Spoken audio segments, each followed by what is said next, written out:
অখিল গগৈয়ে এইটো কথা জানে যে এইবাৰ হিমন্ত বিশ্ব শৰ্মাক আমি সকলোৱে মুখ্যমন্ত্ৰীৰ গাদীৰ পৰা দলিয়াই পেলাম।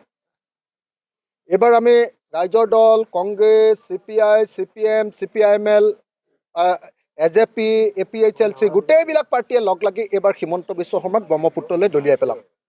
এইবাৰ কোনো পধ্যে মুখ্যমন্ত্ৰীক আমি হিমন্ত বিশ্ব শৰ্মাক মুখ্যমন্ত্ৰী হ'বলৈ নিদিওঁ। একদম কথাটো স্পষ্ট। আৰু অসমৰ মুখ্যমন্ত্ৰীয়ে যে কৈ গৈছে যে শিৱসাগৰত অখিল গগৈয়ে শিৱসাগৰৰ উন্নয়নৰ কথা নকৈ অখিল গগৈ বেলেগ বাহিৰৰ গোটেই অসমখনৰ কথা কৈ থাকে। আৰে ভাই, মোৰ দুটাই দায়িত্ব, শিৱসাগৰৰ উন্নয়নৰ কথাও ক'ম। আজি শিৱসাগৰ মুখ্যমন্ত্ৰীয়ে যিখন এডভাৰটাইজ কৰি আছে যে এই চৰকাৰখনৰ আটাইতকৈ ডাঙৰ এচিভমেণ্ট কি, সফলতা কি, তাততো মোৰ শিৱসাগৰৰ ৰংঘৰ প্ৰকল্পটোৰ নামেই তেওঁ 2 নম্বৰ নে 3 নম্বৰ দিবলগীয়া হৈছে না। এইটো ক'ত হৈছে? মোৰ শিৱসাগৰ। আজি ব্ৰহ্মপুত্ৰৰ গৰাখহনীয়াত 200 কোটি টকা মই ADBৰ পৰা আনিবলৈ সক্ষম হৈছোঁ।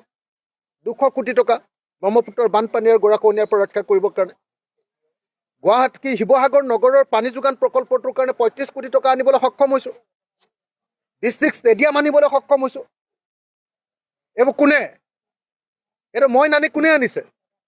অসমৰ মুখ্যমন্ত্ৰীক জনাব খুজিছোঁ।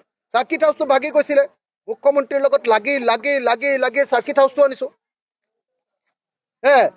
হিমন্ত বিশ্ব শৰ্মাৰ যিকেইটা ফ্লেগশ্বিপ প্ৰগ্ৰেম, যিকেইটা ডাঙৰ প্ৰগ্ৰেম, গোটেইকেইটা প্ৰগ্ৰেমেই মই আনিছোঁ। চাৰ্কিট হাউচ আনিলোঁ, ডিষ্ট্ৰিক্ট ষ্টেডিয়াম আনিলোঁ, আপোনাৰ কি কয় আপোনাৰ আপোনাৰ আপোনাৰ আপোনাৰ আপোনাৰ এইটো আনিলোঁ, পানী যোগান কেন্দ্ৰটো আনিলোঁ, ৰংঘৰ প্ৰকল্প আনিলোঁ, ব্ৰহ্মপুত্ৰৰ খহনীয়াৰ কাৰণে 200 কোটি টকা আনিলোঁ, অসম মালাৰ অধীনত 122 কোটি টকাৰ BG ৰোড আৰু 102 কোটি টকাৰ আমাৰ বৰালি আনিলোঁ। এনেকৈ প্ৰত্যেকটো কাম আনিবলৈ সক্ষম হৈছোঁ। গতিকে এইটো কথা হিমন্ত বিশ্ব শৰ্মাই এনেই ইলেকশ্যনৰ সময়ত এনেকুৱা ধৰণৰ অদৰকাৰী, অশুদ্ধ, ভুল, 2 নম্বৰী কথা নক'বৰ কাৰণে মই তেওঁক সকীয়াই দিছোঁ। আৰু শিৱসাগৰৰ উন্নয়নৰ কাৰণে তেওঁ দায়বদ্ধ। যদি কিবা এটা কাম মোৰ হোৱা নাই তেতিয়াহ'লে তেওঁ তাত ইয়াত কৰি দিব লাগিব। তেওঁক মুখ্যমন্ত্ৰী এনেই পতা নাছিলে মানুহে। তেওঁ মুখ্যমন্ত্ৰী হৈ সকলো ঠাইৰ সমান উন্নয়নৰ কাৰণে দায়বদ্ধ। যদি মোৰ তাত কিবা এটা কমি আছে, আপোনাৰ শিৱসাগৰ বিশ্ববিদ্যালয় দিছে, তেওঁ শিৱসাগৰ বিশ্ববিদ্যালয় আনিছোঁ।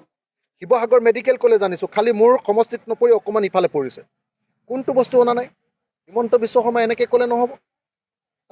আৰু যদি কিবা উন্নয়ন কৰিব পৰা নাই তেতিয়াহ'লে হিমন্ত বিশ্ব শৰ্মাও জগৰীয়া। তেওঁ মুখ্যমন্ত্ৰী, মই MLA হে, তেওঁতো মুখ্যমন্ত্ৰী। গতিকে মুখ্যমন্ত্ৰীক এনেকুৱা ধৰণৰ কথা নক'বলৈ মই আহ্বান জনাইছোঁ।